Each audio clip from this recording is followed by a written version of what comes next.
دکھوں میں اٹھاتی ہے، دکھوں میں جنم دیتی ہے، پھر دکھوں میں بچے کی پرورش کرتی ہے۔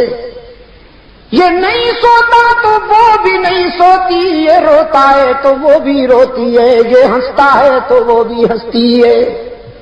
اس لیے اللہ کے رسول صلی اللہ علیہ وسلم سے ایک صحابی نے پوچھا، اللہ کے بعد سب سے زیادہ مجھ پر کس کا حق ہے؟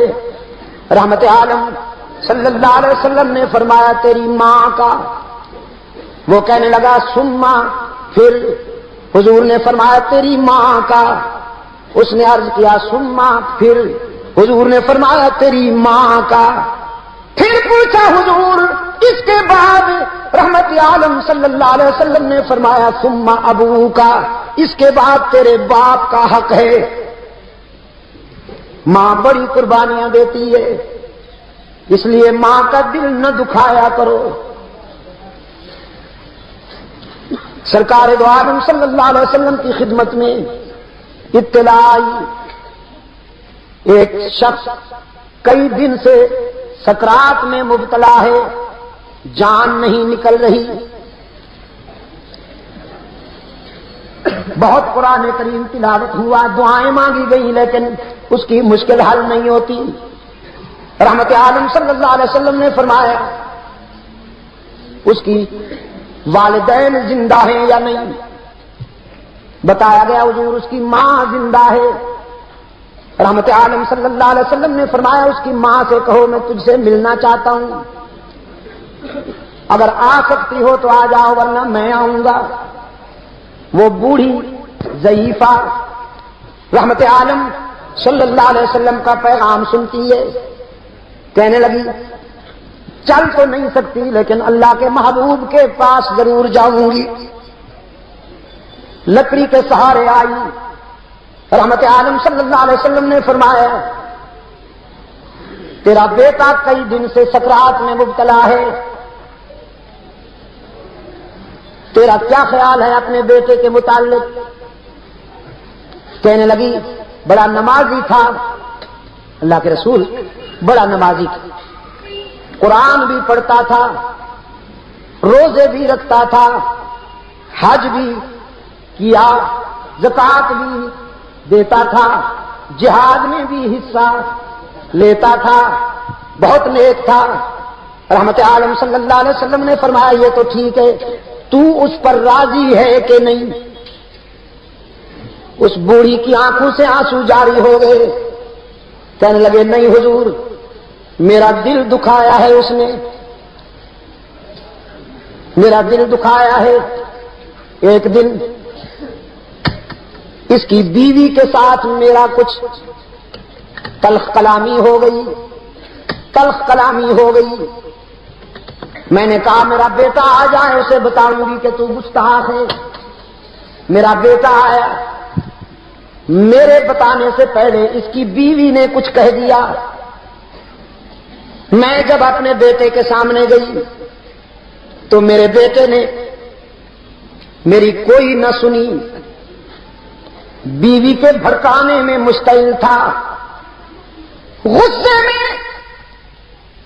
میں درد دل بیان کر رہی تھی اور میرے بیٹے نے غصے میں آ کر اپنا جوان بازو اٹھایا اور تیز تھپڑ میرے چہرے پہ دے مارا۔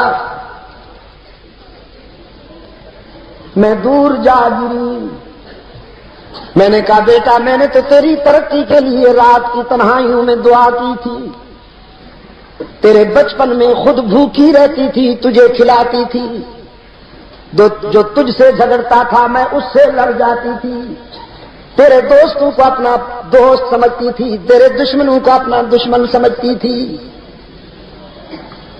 تو بیمار ہوتا تو ساری رات تجھے اٹھا کر میں لوریاں دیتی، لیکن آج تیری جوانی میرے لیے رسوائی کا سبب بن کر آئی ہے، تو کتنا نمک حرام نکلا۔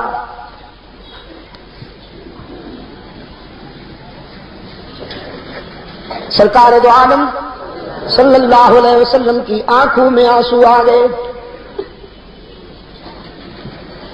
صحابہ سے فرمایا لکڑیاں جمع کرو، آگ بھڑکاؤ، پھر مجھے بتاؤ. بوڑھی کہتی ہے اللہ کے رسول آگ کیوں؟ رحمت عالم صلی اللہ علیہ وسلم نے فرمایا ہم اس میں اس نمک حرام کو ڈالیں گے.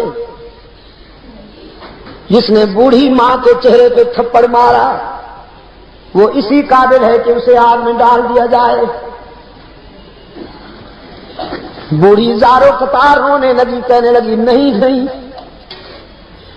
نہیں اللہ کے رسول، میرے بیٹے کو آگ سے بچا لیجیے. رحمت عالم صلی اللہ علیہ وسلم نے فرمایا تو اس آگ سے گھبرا گئی ہے، آخرت کی آگ تو اس سے بھی زیادہ اذیتناک ہے. وہ بوڑھی کہنے لگی کوئی شکل ہے بچ جانے کی کہ میرا بیٹا اس آگ سے بھی بچ جائے، اس آگ سے بھی بچ جائے. نعرہ تکبیر، نعرہ تکبیر، آنے صحابہ، آنے صحابہ. سرکار دو عالم صلی اللہ علیہ وسلم نے فرمایا بس ایک صورت ہے کہ تو اسے معاف کر دے. چیخ کر وہ بوڑھی کہنے لگی اللہ کے رسول آپ بھی گواہ بن جائیے، میرا رب بھی گواہ ہو جائے، میں نے اپنے بیٹے کو دنیا میں بھی معاف کر دیا، آخرت میں بھی معاف کر دیا. یہاں اس نے معافی کا اعلان کیا، وہاں اس کی مشکل حل ہو گئی. کلمہ شہادت پڑھتے ہوئے دنیا سے روانہ ہو گیا. ٹل کے روشن ضمیروں، میرے عزیز نوجوانوں، چاہے کچھ ہو جائے کبھی ماں کا دل نہ دکھایا کرو.